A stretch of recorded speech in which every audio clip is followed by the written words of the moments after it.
बरेली खाद को लेकर किसानों में मारामारी मची हुई है। आलम यह है कि किसान खाद लेने के लिए लाइन में लग रहे हैं।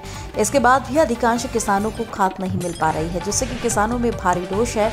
इन दिनों किसानों को अपनी फसलों में यूरिया और NPK खाद लगानी है, लेकिन उन्हें खाद नहीं मिल पा रहा है। आलम यह है कि कस्बे में स्थित इफ्को खाद केंद्र पर सुबह से ही किसान खाद लेने के लिए लाइन में लग रहे हैं, जिसको लेकर सपा सरकार के पूर्व विधायक भगवा शरण गंगवार ने जिलाधिकारी को ज्ञापन सौंपा और कहा कि किसानों को खाद मुहैया कराई जाए और बिचौलियों पर कार्रवाई की जाए। जिस संबंध में आज लाइव भारत टीवी द्वारा जिला कृषि अधिकारी धीरेन्द्र सिंह से किसानों को खाद न मिलने को लेकर बात की गई।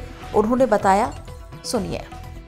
भाइयों को ये बताऊं कि हमारा बारिश के बाद एकदम से बारिश दिवाली बाद हमारा चूँकि बुवाई शुरू हो रही है, काफ़ी बड़ी संख्या में बुवाई चल रही है इस समय रबी फसलों की। लेकिन किसान भाइयों को मैं अवगत कराना चाहूँगा और उनसे अपील भी करना चाहूँगी, खाद के लिए किसी तरह से कोई भी हड़बड़ी या किसी तरह की न बनाए। हमारे पास जनपद में पर्याप्त ज़रूरत के हिसाब से पूरा भंडार है।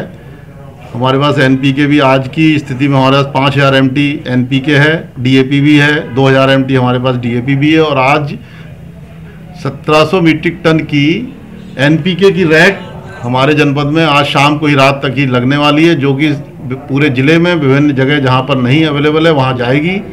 जिलाधिकारी महोदय के निर्देशानुसार उन सभी जगहों पे जहां जहां अभी तक उपलब्धता नहीं है वहां सभी जगह हम DAP या NPK खाद पहुँचाने की व्यवस्था कर रहे हैं।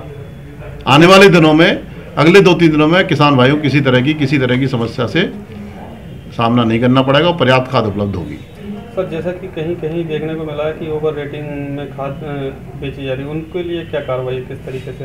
देखिए, मैं स्वयं घूम रहा हूँ। हमने अपने कार्यालय में विभिन्न मोबाइल नंबरों के माध्यम से कंट्रोल रूम स्थापित कर दिया है और किसी तरह किसान भाइयों किसी तरह की ओवर रेटिंग या कालाबाजारी की शिकायत आती है तो उन कंट्रोल रूम्स में आप तुरंत तत्काल फ़ोन कर दें। इसके अलावा जिलाधिकारी महोदय के निर्देश पर विभिन्न तहसीलों में उप जिलाधिकारी और हमारे विभाग के एक उर्वरक निरीक्षक संयुक्त रूप से एक नोडल की टीम बना दी गई है, जो पूरे तहसील में भ्रमण करके इस समस्या को देखेगी और किसान भाइयों को निर्धारित मूल्य पर उपलब्ध कराने की व्यवस्था सुनिश्चित करेगी। इस समय रबी सीजन में किसानों को रबी फसलों का सीड स्टोर से उन्नत प्रजाति का, फाउंडेशन प्रजाति का बीज उपलब्ध कराया जा रहा है।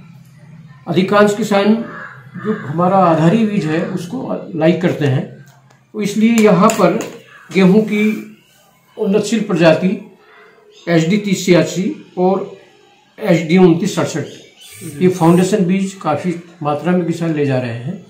ये सब अनुदान पर है 50% और किसानों का रुझान भी है कि वो फाउंडेशन बीज को लगा करके पैदावार बढ़ाएंगे, ताकि उनमें रुचि भी है। इसी के साथ मसूर का बीज है PL9, वो भी पसंद किया जा रहा है, काफ़ी किसान ले जा रहे हैं। ये सब अनुदान है 50%, उसी को उपलब्ध कराया जा रहा है। ये अनुदान DBT के माध्यम से ही किसानों के खातों में भेजा जाएगा।